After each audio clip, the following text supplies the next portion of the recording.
Hi guys, welcome back to the channel. If you're new, please make sure that you make the things happen so you can get notified every time I drop new content. We are back again with okay, not another episode of SC Hybrid. Let me just say we are back with something new. Yeah, something I'm currently, something I want to try out. Something new. Yeah, something new. I should have just ended it new, but yeah, we are trying something new. As you can see, there's no Grainer, there is no Brandon Judge, there is no Alex White. This is Joshi Perusa Federation. Yeah. So I want to start by saying I'm sorry for not putting up content. I had a mad creative block and I just started uploading. I think I started uploading stuff on Reddit and on the community page. We now have a community page, which is a good thing because I think that's where I'm gonna upload weekly shows so you guys can know what is going on since I record pay-per-views. So yeah, I had a mad creative blog and I started uploading I think last month. And yeah, man, I decided to do something new because AC Hybrid has a lot of things going on and there's a lot of things to do, man. There's a lot of things to do. So I was like, okay, you know what? Since I have a lot of plans and my mind is, it's just I wouldn't say clouded, but then it's just like clicking. Let's just go for something, on the side, so we can, let's try other things outside before we hop back to what we normally be on, right? So I decided to run with the Joshi Pararuso Federation. I bought a region, Japan region, and I want to say this is like the first game where like I purchased like stuff a lot. Like I purchased a lot of stuff in this game, man. Like this game is so cool. And yeah, I purchased the Japan region and decided to run a women's promotion. I did do a free trial with PWA just to see how different, just to see the dynamic between booking men and booking women. So this is cool, man. Like having a whole women's promotion is so. It looks cool. Like the backstories are different. Like everything is so. I don't know how to explain it, but yeah. I started. I did a free trial with PWA, which is Pro something. Oh my god, why am I getting into rankings? Pro Wrestling Attender, which was not bad. Which was not bad, but then I did say it was not bad. It was good. It was legit good.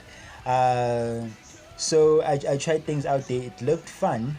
So there was a time where I was trying to build a women's division in ASE, because I felt like it needed one. But then after thinking about it, I felt like it was gonna be a mess because there's a lot of things going on in ASE, and I had to like having to build female stars and having to make space for them in pay-per-views and whatsoever was gonna be just a mess. It was gonna be good. It was gonna be like innovative or something fresh or whatsoever, revolutionary or whatsoever. But then I felt like it was just a mess. So I just decided to go for a women's promotion. I wanted to create a women's promotion, but that's a lot of coins. Um, Maybe next time, probably next year. I don't know, but yeah, I just decided to create a federation, then create my female stars, and it clicked. It clicked. So I went with this federation. The background is that. Should I read the background? Let me read the background.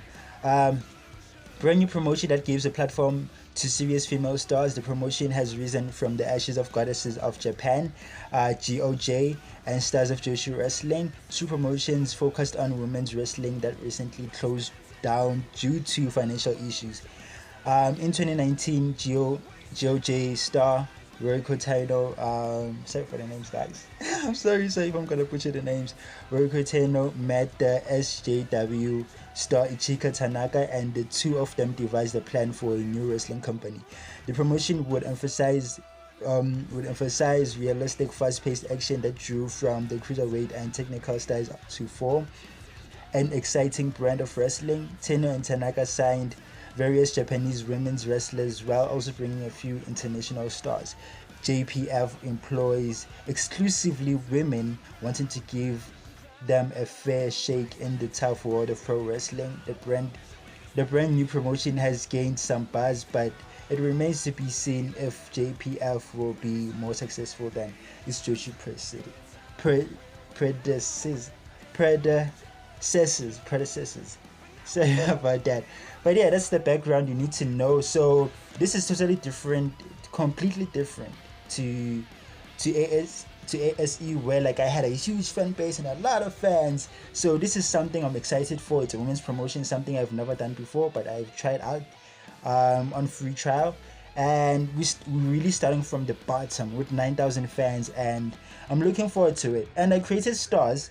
I managed to create stars. I'm so excited. I've always wanted to create like female wrestlers, because like the avatars of female wrestlers is like crazy.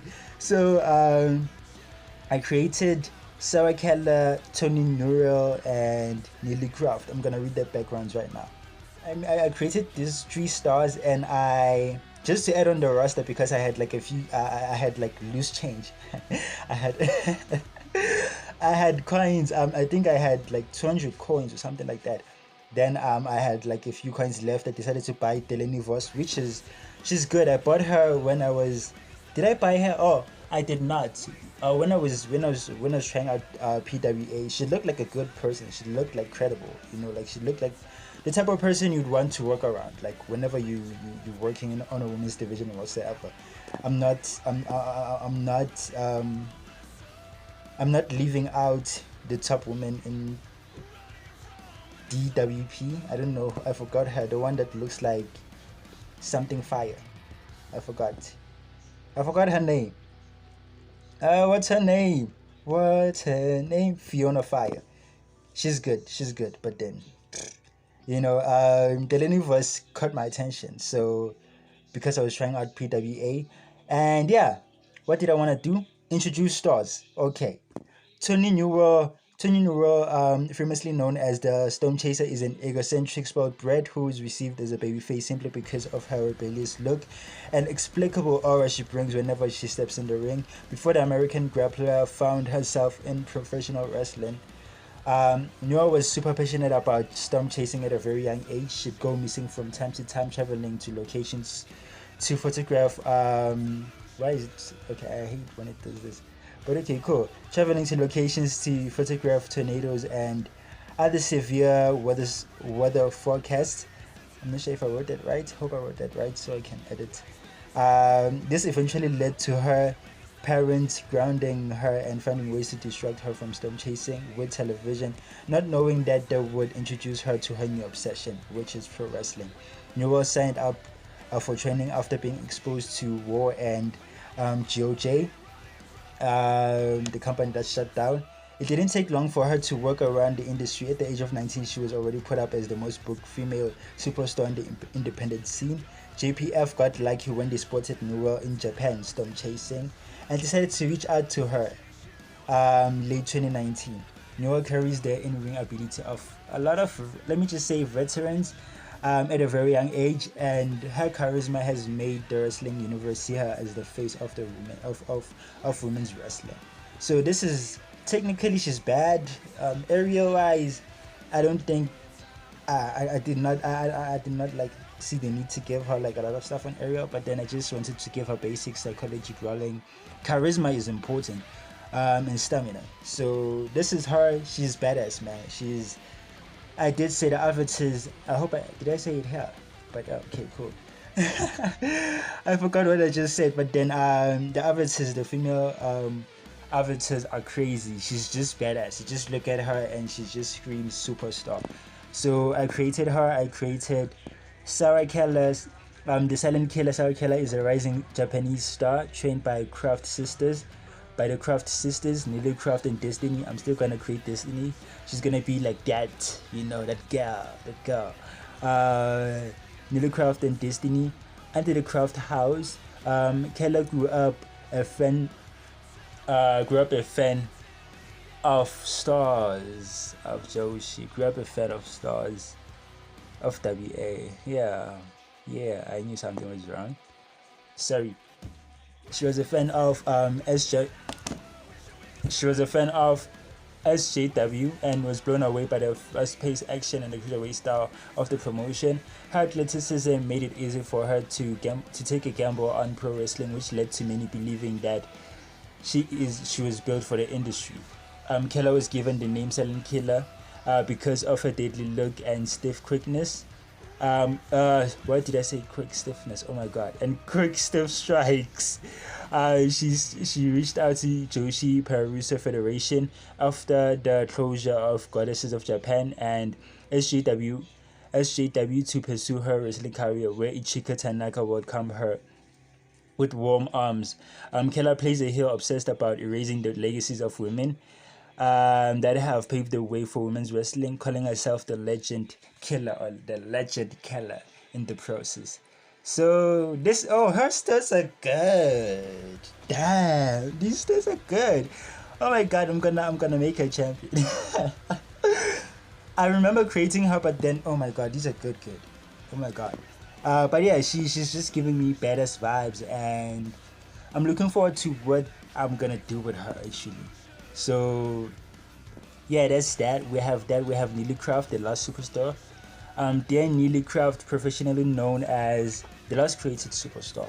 Um, Dear Neely Craft, professionally known as Neely Craft, is a student of the women's wrestling game.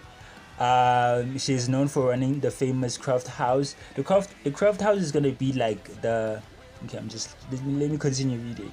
She's known for running the famous Craft House, responsible for bringing fresh female talent into the wrestling scene. With her sister and tag team partner Destiny, Craft started wrestling at the age of 17. She never really saw herself pursuing professional wrestling as a career, even though she trained best female superstars in the independent scene. It took Destiny and Sarah Keller signing to Joshi Pararusa Federation for Craft to shoot her shot at the promotion and give pro wrestling a try. Craft has a solid in-ring ability that could turn her into the best in the business. She has potential to be one of the top babyfaces in Joshi Pararusa Federation, playing the ultimate underdog of the promotion. So yeah, that's that. She's just giving me ultimate underdog, man. She's pretty. She's just giving me. I like her look, man. She's giving me like like your friendly neighborhood whatsoever, So yeah, she has good stats also. Probably by time as time goes, she's gonna be good and whatsoever. But yeah, those are the stars you need to know. The others you can read at your own at your free time, but I'm sure you're familiar with a lot, especially Chica and Roko Tenno. So let's go to the show, man. Let's go. So yeah, this is our show for today. Roko Tenno is gonna do a promo. Benshi Hydra versus Heaven Yogami and Mekiko Okabe. I hope I'm pronouncing that right. They're gonna kickstart the show. We're gonna have a video reel going on here with Okuda and Orishi. We're gonna have Leah Lament defending her championship against Princess Kinjo.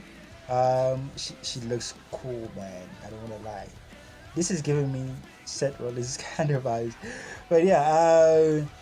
It's after that we have Ichika Tanaka in the semi versus semi match. Is it a semi match? Yeah, semi main event or semi main event. How did I write it? But anyway, in the semi, we have Ichika Tanaka versus Fuyumi Kita, and we're gonna have Rokutana defending her championship against Kazumi Takano. Sorry. So we're gonna have that. This is basically to start the show to see how it goes. Should I read? Are they backgrounds and whatsoever here? I don't think I should read, or should I read after? Okay, let me read the builds. We're gonna read the promos and whatsoever after. So it's info here. It's Scream Queens reunite for the big show to bring distraction to the tech division. Yogami pairs up with Okabe to try back their first title opportunity in the promotion.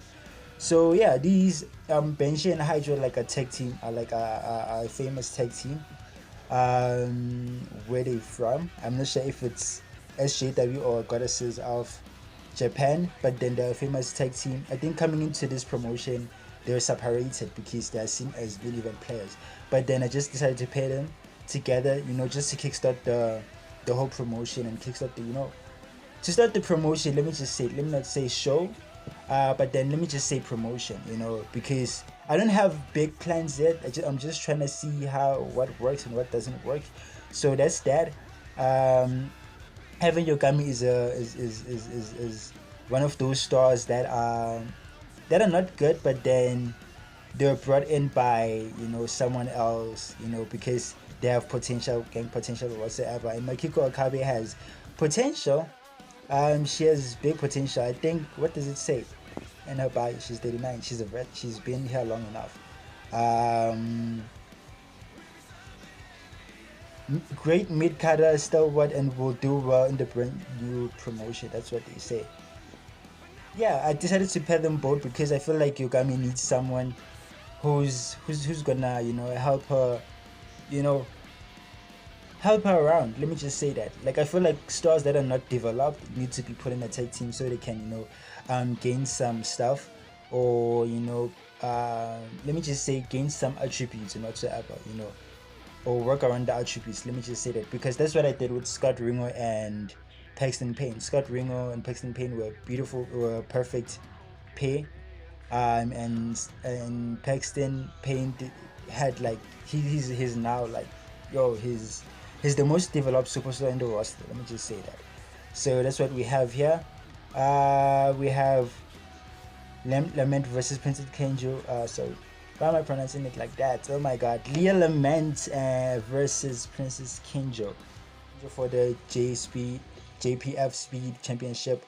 Leah Lament defends her JPF Speed Championship for the first time. She defends it against Princess Kenjo, who I could put in a good word for. So yeah, I wanted to have a championship match, just to kickstart the whole thing, like the whole promotion and whatsoever, so people can see what they're dealing with, because Leah Lament happens to be, like, she was crowned, like a lot of people here were crowned. So it's one of those things where it's like, let them defend, let them prove to the audience, what they're made of and whatsoever. If they're not good, we're gonna work around it and whatsoever. So that's that. We're gonna have Ichika Tanaka versus Fuyumi Kita. Ichika Tanaka is a god.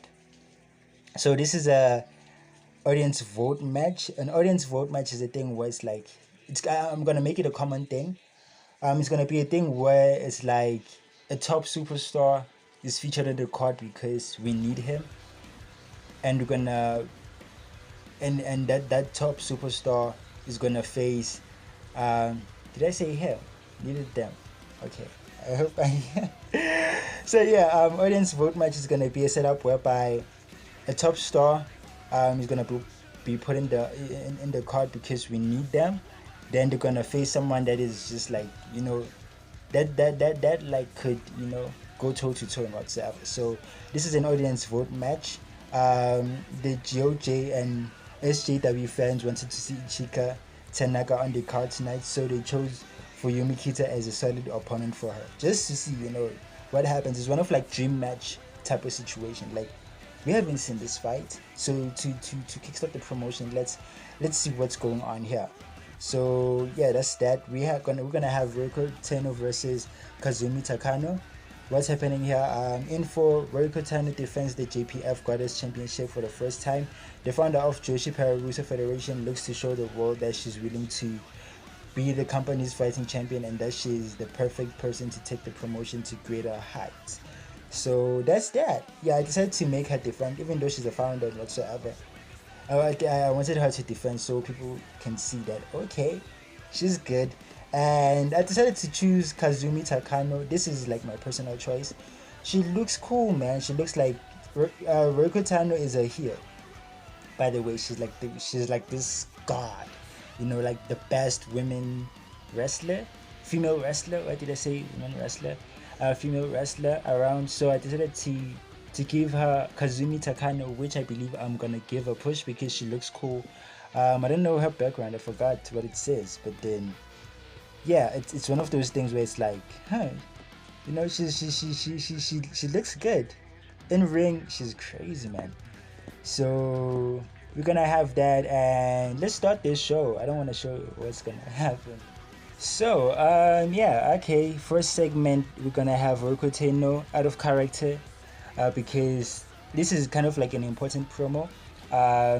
Because the other reason I said out of character is she's a heel. So I wanted to make it clear because this is kind of like a something that needs to be, that needs to happen or that needs to take place whatsoever, because she's also like she created the federation, so this is kind of like a promo linked to building the federation and whatsoever. So this is what she says: I'm glad that all of you showed up today. It really means a lot to me. It means a lot to everyone from stars of Joshi Wrestling and goddesses of Japan, everyone who grew up watching SJW and GOJ2. It really means a lot when Ichika Tanaka and I ran with the idea of having a platform of serious female stars. We made sure to get everyone we can get to change the landscape of women's wrestling forever. Tonight is the beginning of something bigger than all of us, and I'm glad that you guys are here day one to see it unfold. I want you guys to enjoy the show, get lost in the experience, and chant Fight Forever as loud as you can. Thank you, thank you, thank you. This show starts, she leaves the ring, the show starts, people are hyped, people are like, oh my god, it's the clash of promotions, like let's see like all the women that we need to see, all the best women, all the women in the wrestling industry that like are top tier, like they're all here. So everyone is hyped, wants to see what's going on. So second segment, the match. 39. I don't know how I feel about this, but okay, let's run with it. Okay, you're gonna run with it. You're gonna run with it. 39, which is something I was not expecting, but then this is it.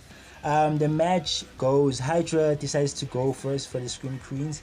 Heaven Yogami and Okabe seem to be having an altercation, both trying to go in first. This is just to clearly show that these people like are just have big egos. Like it's like I want to start. Oh my god, I need to start. Let me start. Let me follow my lead. It's one of those things like follow my lead. It's like no, I've been in the industry longer than you. You should follow me and whatsoever. So they have that altercation, small altercation going on. Yogami ends up going first. Hydra executes a devastating torture wreck to Yogami. Hydra has been dominant in the last 4 minutes, just to show that having Yogami should have just like just let Makiko start. So you're gonna have that. Yogami finally tags in at 10:24. Yogami finally tags in Okabe. The Crash Goddess comes in hot, wiping out the Scream Queens with back-to-back uppercuts. Goes on. Hydra and Benshi isolate Okabe outside, tossing her straight to the Timekeeper's barricade. This is just Benshi and Hydra, you being smart. They're like, okay, Okabe is the strong one, and Yogami is the weak link. Let's isolate Okabe, let's keep her in the corner, and the weak link is gonna, she's the one we're gonna finish off. We're gonna go to her. We're just gonna finish her off, right? So that's that's the Shandas going on there. We're gonna have, okay, 13-14, they're still outside. Yogami tries to save Okabe, throwing fist at the Scream Queens, ducking and diving, buying time for her tech partner, so Okabe can recover. Yogami ends up getting choke slammed on the media desk, while Okabe makes it back to the ring. Inside the ring, the action is inside the ring. Okabe is all alone. Hydra tags in Benshi. Benshi wastes no time, goes all in with her stiff forearms, knocking Okabe out. Benshi tags in Hydra, who ends the match with a Hydra bomb, which is a power bomb. But with a little bit of Hydra. So yeah, the match ends. The Scream Queens are number one contenders. They're legit, and so they have to pick up the win. Everyone is happy to see them. Yogami and Okabe seem to be working on whatever it is that they're working on. They want to be a solid team, because obviously like they're chasing goals together and they were basically paired together. So it's a thing where it's like they have to get along. So yeah, we have that. A video reel when Banshee and Hydra are celebrating. A video reel pops up. It's Okuda and Orishi video on the big screen. Okuda's like, well, look who won that shot at titles. Orisha's like, the Scream Queens. Okuda's like, yeah.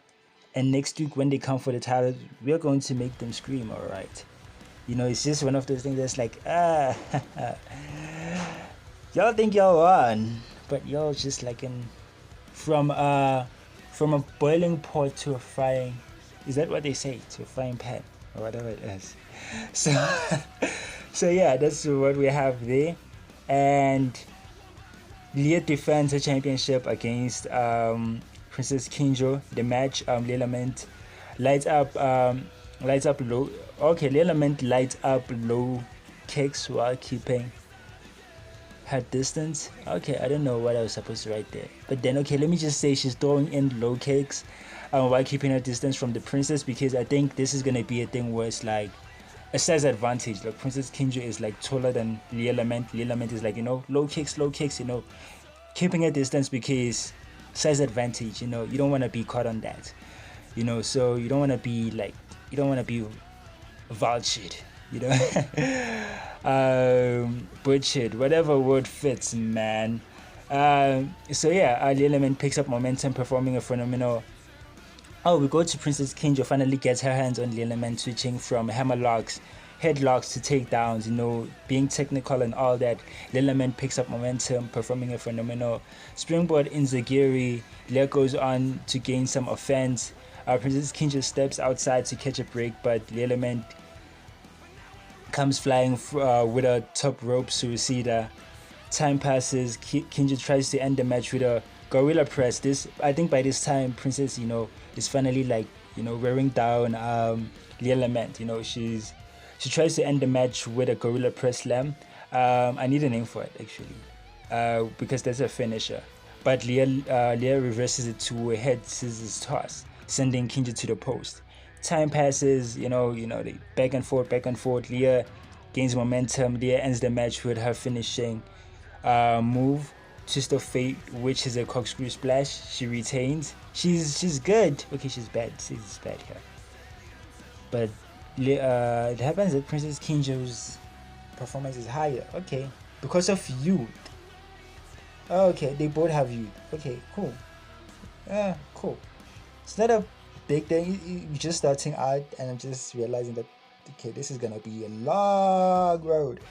But yeah, she retains. I wanted her to lose to Princess Kinjo, to spice up things. But then I feel like Lilament was already built up, so I see no need for her to lose the title to her. But they're in a feud, right? We have semi-main event, which is looking good, by the way. Ichika Tanaka versus Fuyumi Kita. I did not write the match, but it looks like hot as hell. It looks like something you really want to see. Important for storyline. Ichika Tanaka is seen as a credible competitor, and her big win against Fuyumi Kita slowly pushes her up the ranks for a shot at the JPF goddess title. This is just giving Ichika something to do on the side. Because I believe that the big fight is Ichika. The dream match here is Ichika versus Roiko, because they started the company and them facing would be something wonderful. So it's kind of like I'm giving Ichika Tanaka a slow burn, even though she's like established and whatsoever. So that is what is going on, because I believe she's good. She's really good. She's really good. 52 performance. It's crazy, man. 51. What do we do here? Okay, the main event is cool. We have Roiko Teno versus Kazumi Takano for the Goddess Championship. I wanted to write like the finisher, but then I did not write it because I wanted to record this. But it's a match. It's a really good match. It's 51. Kazumi is showing her side and whatsoever, and Roiko is just proving to the world that she is the champion. Like no one can beat her. The prestige dropped. Wow. But okay, I'm trying to find the cause, but then I hope there is like some sort of reason. It can't be the perfect, probably like this is a good main event for a small promotion. Important for storyline, Roiko shows the world that she's willing. Roiko shows the world that she's a fighting champion and that she's willing to leave everything in the ring to make the promotion look good. It's looking good for sure. This isn't Kazumi Takano's last shot at the title. This match eventually makes her be seen as championship material. So yeah, Like I said, Kazumi looks like one person that I could see as champion, babyface champion. So I wanted to see test waters and see how everything would pan out, especially in this type of setup. So good show overall. Rokutena this is a celebration, by the way. Sorry, this is a celebration. Rokuteno out of character. Obviously, the show is about to end because this is the match. This is like the last show. This is the last match of the show. The show is about to end. She's like cutting, she's like breaking character now. She's like, thank you very much for your support. Thank you for coming, and everyone is just happy. It's like, oh my god, that was a good show. Everyone's like, okay, that was a show. And yeah, a familiar entrance theme hits the arena during the celebration. The theme entrance sounds like a storm, like it's raining, like that thunder, what you call sound going on, followed by a messy guitar solo. It's just like a disturbing messy guitar solo, but it has some rhythm with it. It's just like, what the hell is going on? Whose theme is this? Smoke comes out, flashing lights come in. Someone from the crowd shouts, "A storm is coming!" The pyro goes off like 3 times. Bang, bang, bang. Tony Newell comes in running like she's chasing the storm, like she's a storm chaser. The crowd is going crazy. She's a heel, but then obviously like she's a babyface because she's cool. She has the hair, she has the glasses, she has the whatever lipstick she has on. She's just cool like that. So she comes in running. David is actually good 40. We're gonna do something with you for real. The angle is bad. Wow. But okay. But the performances, I don't know what's going on here. But I'm trying to see what's going on because they're good here. But okay, she comes in running. This is a confrontation set up now. She's inside the ring. Tony Newell smiles at Rokuteno. She's like, thank you. You look good, Tony Newell claps for Rokuteno and looks at the JPF Goddess Championship. Tony Newell's like, don't worry, I got your message. I got it, So to explain the context here, important for storyline, Rokuteno and Ichika Tanaka invited Tony Newell to JPF's first show after signing her late 2019. Newell never confirmed if she's going to be available. This is because she was still fixing things back home now that she will be staying in Japan for a very, very long while. Very, very long while. Yeah, a very, very long while. Rokuteno attacks Tony Newell. Important for storyline, Rokuteno picks up that Tony Newell is actually stealing her spotlight. Like, Roko is a heel. It's like, this person is stealing my spotlight. Like, I just put on a good show. I just defended my title and this person comes in to steal my spotlight. Like, no, she feels like people should be cheering for her. Should be cheering her for the great match she just had and the successful show. I'm not sure about the successful show, but yeah. For the successful show, she attacks Tony Newell and that's where it ends. Bronze, 43. This is not bad. I thought it was going to be 30 or something, but the 43, close to 50. 50 is our target. But yeah, that's it. Did we get something? Points. That's what I wanted to do, and yeah, I guess that's it. Sorry for today. I enjoyed setting that up. Let me see the feuds. These are the feuds that we have going on. Still cold, but I'm glad that there's interaction whatsoever. Why didn't it write major? Oh, she lost, so it kind of like makes sense. Okay, cool. But I'm glad that it's recording because sometimes when there's no network or whatsoever, it's just something on its own. This is still okay. These are the feuds going on. I'm just trying to build something. Like I said, like in the texting division, I'm trying to do something here. But yeah, I'm gonna fill you in on what is going on in terms of like why I paid other people like Neely Craft and Jasmine Johnson. Why I paid. Okay, I think this is the only team I paid. Why I put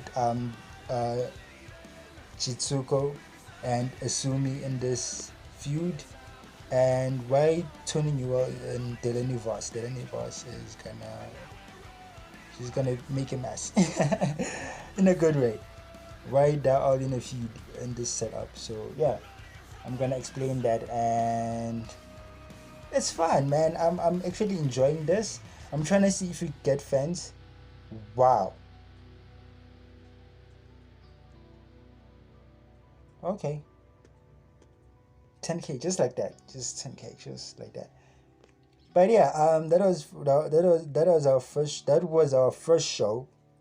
I'm gonna see if I record other shows, or because I haven't set up like the pay-per-view names. Like I'm still deciding, because I'm trying by all means not to treat this as ASE, because it's a women's promotion. It's Joshi mixed with a few international stars and whatsoever. So I might have to have a different approach to it.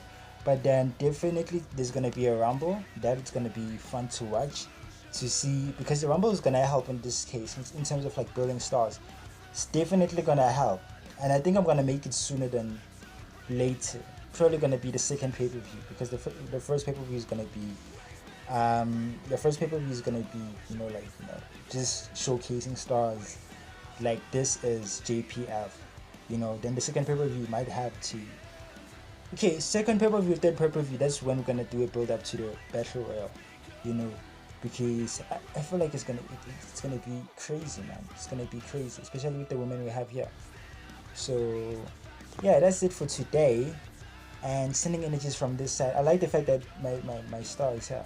Like she has everything. She literally like has the fans, has the, and I created her after Neely Craft and Tony Newell. So she would have been here if I created her earlier.